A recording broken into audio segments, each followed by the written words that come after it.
What if the bravest thing you could do today wasn't some huge, dramatic leap, but just a single, tiny step?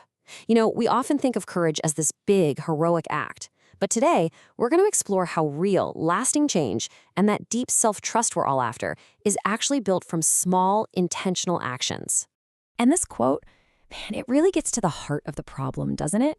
When we see a pattern in ourselves we don't like, maybe it's jealousy, maybe it's avoidance, we don't just see a behavior, we see a verdict. We think, this is it.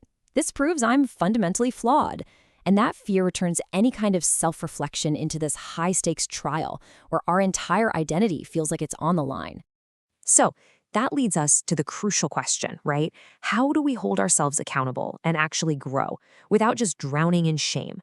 How can we be compassionate with ourselves but not let ourselves stay stuck? Well, it turns out there's a third way. To really understand this new path, we first have to look at the cost of the old one.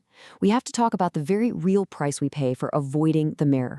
You see, avoidance isn't passive. It's actually a lot of work. It can look like constantly overperforming to prove you're worthy, or maybe minimizing real hurt by saying, oh, it wasn't that bad. We might even gaslight ourselves, telling our own hearts, you shouldn't feel this way. These are all just strategies to keep painful patterns locked in place, and ironically, we often mistake them for strength. So if avoiding the mirror comes at such a steep price, what's the alternative? Well, this leads us to a really structured, really compassionate framework for actually facing ourselves. It's called the Mirror and Spark. This is the Mirror and Spark method. It's a 5-step process that makes self-accountability feel safe. It all starts with just noticing what's happening without adding a story to it.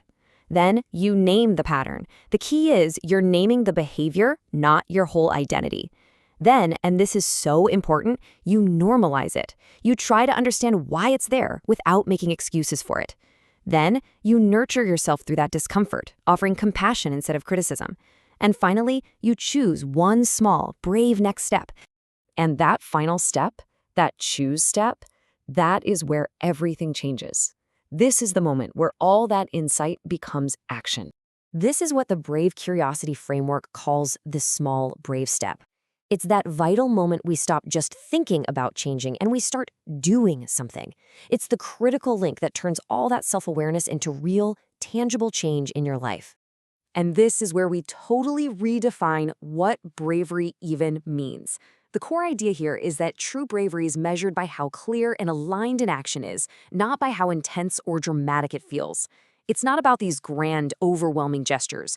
A truly brave action is one that is intentional and aligned with the person you want to become, no matter how small it might seem. Now, to make sure these steps are actually sustainable, there are a few rules. A brave step has to be small, it has to be specific, and it has to be repeatable. The key is that it should take less than 10 minutes or be as simple as a single sentence. And this design is so smart, it's built to prevent that all-or-nothing thinking that so often messes up our best efforts to change. So, what does this actually look like in practice? Well, it could be as simple as drafting a 2-sentence apology to someone, or practicing a single boundary sentence out loud to yourself. It could be spending just 10 minutes on that task you've been dreading, or even just a 10-second pause to interrupt a negative thought loop. See? These aren't earth-shattering actions, but they are the absolute building blocks of integrity. I know this might seem a little counterintuitive. Why would such tiny actions create such profound change? Well, the psychology behind it is incredibly powerful. Let's just compare the two approaches. The old way. That relies on punishing ourselves, demanding these dramatic leaps that, let's be honest, often lead to failure and just reinforce that feeling that we're letting ourselves down. The new way is built on compassionate accountability. It focuses on small, aligned choices that, when you repeat them, build true, compassionate resilience. And this right here is the secret sauce. This is why it works. Every single time you follow through on one of these small, brave steps, you are keeping a promise to yourself. You are sending a steady, reliable message to your own nervous system that says, hey, I've got you. I won't abandon you. Self-trust isn't something you just decide to have. It's the reward you earn from your own consistency. Okay, so how do we take this amazing insight and turn it into a daily practice? This is all about making it a sustainable part of your actual life. This framework suggests you establish a bravery minimum. Think of it like your daily workout, but for self-trust.